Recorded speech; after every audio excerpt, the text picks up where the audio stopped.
Luluto ko ng spaghetti. Ito po yung pagsahog. Painitin ko yung mantika at kawali. Pagkalipas ng ilang minuto, pwede ko inilagay yung sibuyas. Yan, ilagay ko ng sibuyas sa kahit hotdog. Pagkalipas ng ilang minuto, halu-haluin natin para maluto yung hotdog. After nyo, nailagay ko na yung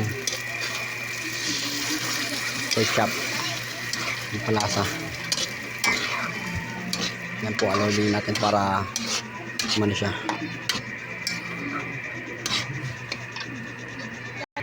Lagyan natin magic syrup. Pagkalipas ng ilang minuto, haluin natin para maluto siya.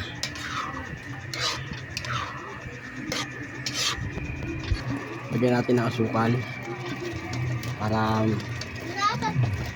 medyo matamis-tamis konti. Yan. Yan, haluin natin para maluto siya.